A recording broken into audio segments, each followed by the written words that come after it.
Hi, it's the old duffer. We haven't done a video for a few weeks. It's just been a bit manic and lots of jobs going on that was awkward for me to film on my own because I'm always covered in goo. So I'm going to do a bit of a montage of bits what I did film, and then we'll carry on with that in the next video. There's a Bedford MJ or MK will be part of this. We never finished getting it running part of the video. It did, and it's gone back to the customer. Sadly, the vehicle has got so much wrong with it that it was beyond spending any more money on it. You know, because it's registered as an agricultural vehicle, people think you can just neglect it and it doesn't matter. It's foolish and false economy. So anyway, we did our basic, got it running so it would stay running, and it went. But so that'd be part of the video. The Lister SL2 generator is part of it as well, and we're going to be getting on with that as well as finishing the generator for the truck. And this is something that was given to me some time ago by a friend of mine. Just take it away before I throw it in the bin type. My granddaughter, you've got the quads, my eldest one, wants a motorbike like Daddy and Granddad. And her dad's got an enduro bike, and I've got a trials bike. She's not very keen on the thumb throttle on a quad. She'd like a proper twist and burn throttle. So this is a manual, 4-speed manual, it's a 110. Yeah, I think it's basically had more impact damage than use. The sprocket's good on it, there's bits missing, lots of bits bent, like it's gone over a few times. But with the new carburettor on it, because the other one was in a terrible state, it fired up. The exhaust is broken, but that's no big deal. Right, let's see if it'll go, shall we?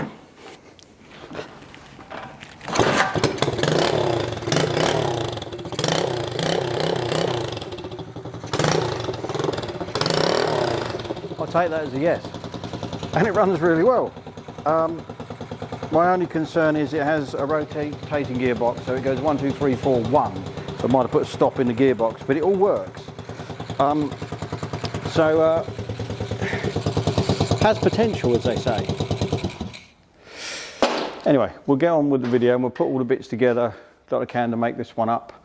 And hopefully we'll do some more in the next few weeks when, hey, the weather should get better. We've got some painting to do. And the weather has been so cold, wet and horrible that trying to do painting and stuff, just give up. We're going to put up a Gay Zebra in here to stop us getting spray paint everywhere, because it's better to spray things. It looks nicer than if you hand paint it. So I don't want everything else covered in paint. So that's what we'll do. But enough waffle. Thanks for watching, and we'll see you in the cabinet. It's not painted or sound deadened yet, but it's now built, so we've now got to take this off and do all the paint work, paint all the brackets, and then sound deaden it, which it has a bitumastic, about 6mm thick matting that goes on the inside. Then on top of that it has a 10mm thick sound absorbent material.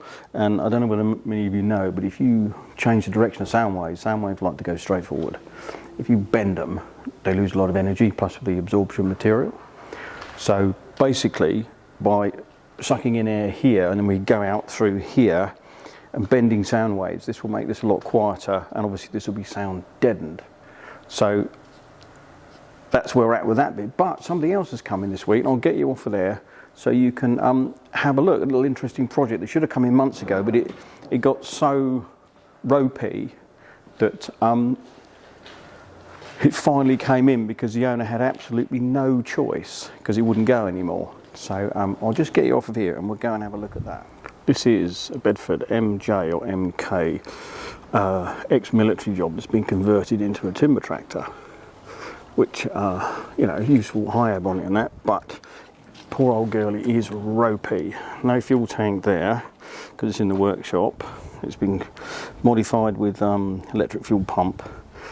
The tyres are like crazy paving. I don't know whether it'll pick it up on the camera.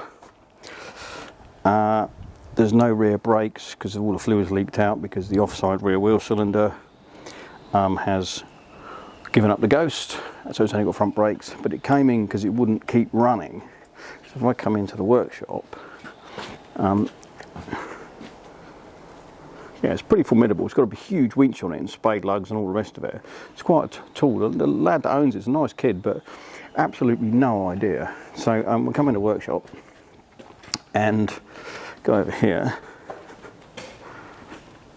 We have one fuel tank that was full of snot and sludge, which we've washed out thoroughly and is now dried out. the fuel cap's broken, so that's hopeless. All this is contaminated fuel. The pre-filter cleaner here, which goes in there, I'm trying to do this on my own today, was block solid. We've got a standard filter element coming for the filter that goes to the pump as well, because that would be blocked up. And the main pickup pipe, the original pickup pipe, had been removed, and it just left open to the elements, so it was filling the tank out of rubbish.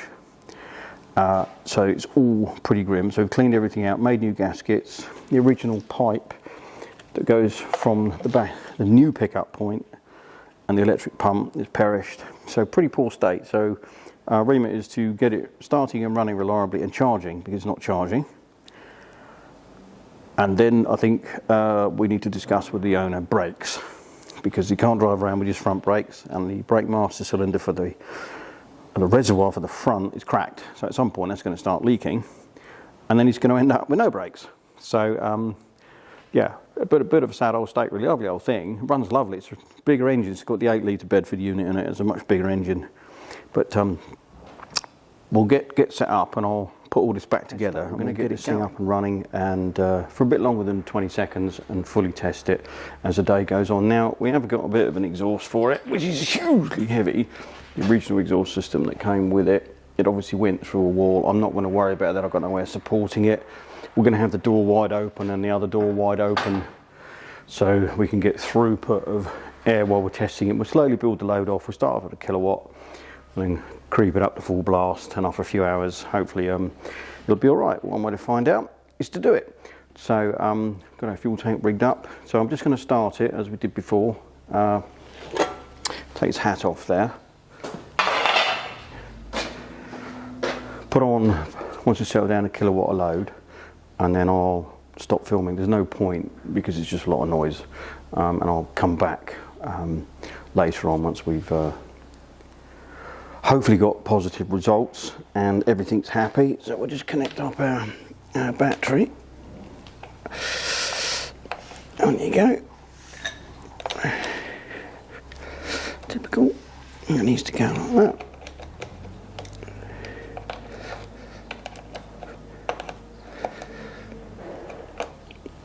Right, that's that connected. Fuel pump is in run. Let's hit it and see what happens.